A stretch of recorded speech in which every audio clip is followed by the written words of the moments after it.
గత వీడియోలో మనం కూటమి గురించి మాట్లాడుకున్నాం, బీజేపీ అండ్ బీఆర్ఎస్. ఇప్పుడు బీజేపీ అండ్ రేవంత్ రెడ్డి వర్గం. రేవంత్ రెడ్డి వర్గం అని మాత్రమే ఎందుకు అంటున్నా అంటే, సొంత పార్టీలోనే రేవంత్ రెడ్డికి వ్యతిరేకత ఉందని అందరికీ తెలుసు అండ్ పొలిటికల్ సర్కిల్స్ లో ఈ మాట గట్టిగానే వినిపిస్తుంది. అయితే ఈ వ్యతిరేకతను భరించలేక రేవంత్ రెడ్డి కాంగ్రెస్ పార్టీలో నుంచి బయటికి వచ్చి బీజేపీతో పొత్తు గూడితే రేవంత్ రెడ్డి పరిస్థితి ఏంటి అండ్ బీజేపీ పరిస్థితి ఏంటి ఈ వీడియోలో మాట్లాడుకుందాం. ఇప్పుడు రేవంత్ రెడ్డి మీద వ్యతిరేకత ఉందని తెలిసి కూడా బీజేపీ రేవంత్ రెడ్డికి సపోర్ట్ చేస్తే, రేవంత్ రెడ్డిని తన పార్టీలో కలుపుకుంటే బీజేపీకే పెద్ద ముప్పు.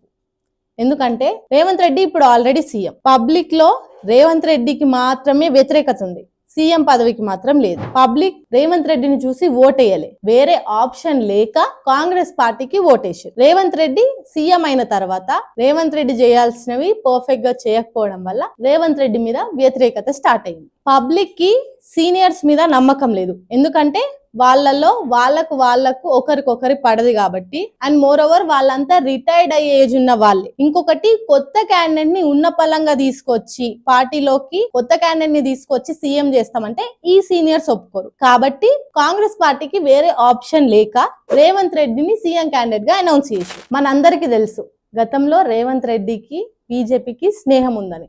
ఆర్ఎస్ఎస్ ద్వారా రేవంత్ రెడ్డికి బీజేపీకి గతంలో స్నేహం ఉంది. అయితే ఈ స్నేహాన్ని బేస్ చేసుకొని బీజేపీ రేవంత్ రెడ్డి వర్గాన్ని తన పార్టీలో కలుపుకుంటే బీజేపీ పెద్ద తప్పు చేసిన పార్టీ అవుతుంది. ఇదంతా ఒక ఆటలాగా అయిపోతుంది. ఇంకోటి, రేవంత్ రెడ్డి ఆటలో బొమ్మ అవుతాడు. రేవంత్ రెడ్డి ఆటలో బొమ్మ ఎందుకు అవుతాడంటే, ఎలక్షన్స్ ముందు కాంగ్రెస్ పార్టీ సీఎం క్యాండిడేట్ ని అనౌన్స్ చేయలేదు.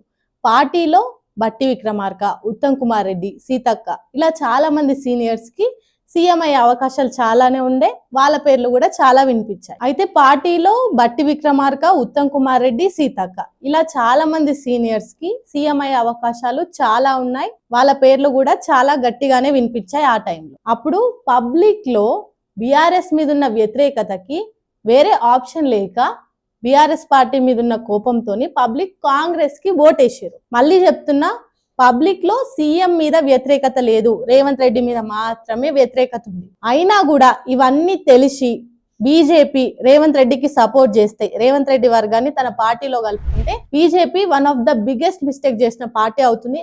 అండ్ అక్కడే బీజేపీ డౌన్ ఫాల్ స్టార్ట్ అవుతుంది. కాబట్టి ఇప్పుడు బీజేపీకి బీఆర్ఎస్ తోని పొత్తు తప్పితే వేరే ఆప్షన్ లేదు. ఒకవేళ మనం మాట్లాడుకున్నంత నిజంగా జరిగితే రేవంత్ రెడ్డి రాజకీయ భవిష్యత్తుకి మాత్రం ఎండ్ కార్డ్ పడ్డట్టే. ఎందుకంటే as a CM he is a failure person అని ఆల్రెడీ రేవంత్ రెడ్డికి నేమ్ వచ్చేసింది. ఒకవేళ ఇదంతా నిజంగా జరిగితే మాత్రం రాజకీయ పరంగా Revanth Reddy totally failure person అయిపోయినట్టే.